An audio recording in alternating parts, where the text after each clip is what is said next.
Hello ဒီနေ့တော့ International Driving License ရောက်မှာဖြစ်တဲ့အတွက်သူနဲ့တူတူလိုက်ကြည့်ပေးအောင်နော်။ Department of Land Transport ကိုလာမယ်ဆိုလို့ရှိရင် BDS နဲ့လာလို့ရတယ်လို့ MRT နဲ့လည်းလာလို့ရပါတယ်။မှတ်တိုင်ကတော့မော်ချစ်ချက်တူချက်ဖြစ်ပါတယ်။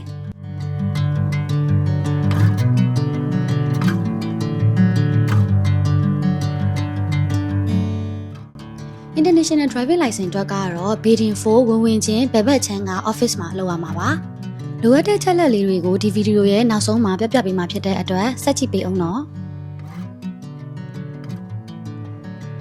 Hello အားလုံးပဲမင်္ဂလာပါ shopping လေးကနေကြိုဆိုလိုက်ပါတယ်ရှင်။သူတို့ဒီနေ့ကထိုင်းနိုင်ငံမှာ International Driving License ရှောက်တဲ့အချိန်မှာလိုအပ်တဲ့အချက်လက်လေးတွေကိုပြပြပေးမှာဖြစ်ပါတယ်။ International License ရှောက်မယ်ဆိုလို့ရှိရင်လိုအပ်တဲ့အချက်လက်လေးကကြတော့3နှစ် temporary license နဲ့မရဘူးပေါ့နော်။သူတို့က3နှစ် temporary license ကိုတက်တန်းထိုးထားတဲ့9နှစ် license နဲ့မှသူတို့ကရှောက်လို့ရတယ်ပေါ့နော်။လိုအပ်တဲ့စာရွက်စာတမ်းတွေအားကြတော့တိုင်ဝမ်ထောက်ခံစာလိုမယ်သူတို့9နှစ်သက်တမ်းရှိရဲ့ driving license မူရင်းမိတ္တူလိုမယ်ပြီးတော့ passport ရဲ့အရှိ bio page ရဲ့မူရင်းမိတ္တူ visa page ရဲ့မူရင်းမိတ္တူ passport ဓာတ်ပုံ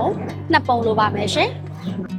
သူတို့ရှောက်တဲ့ process လေးကလည်းအရမ်းလွယ်ပါတယ်သူတို့ကဒီကို9နိုင်ခွဲလောက်ရောက်တယ်ဒါပေမဲ့10နာရီမထိုးခင်ကိုပြီးသွားတယ်ပေါ့နော်ပြီးတော့ကုန်ကျစရိတ်ကလည်း905ဘတ်ပဲပေးရပါတယ်အရန်ကိုတန်ပါတယ်ရှင် International Driving License ရဲ့တက်တန်းကိုကြတော့တစ်နှစ်ဒါမှမဟုတ်3နှစ်ပေးပါတယ်အဲ့ဒါကကြတော့သူတို့သွားမဲ့နိုင်ငံသူတို့မောင်းမဲ့နိုင်ငံပေါ်မူတည်ပြီးတော့သူတို့ပေးရပါသူတို့ကတော့3နှစ်ရခဲ့တယ်ပေါ့နော်သူတို့ရှောက်တဲ့နိုင်ငံပေါ်မူတည်ပြီးတော့3နှစ်ရခဲ့ပါတယ်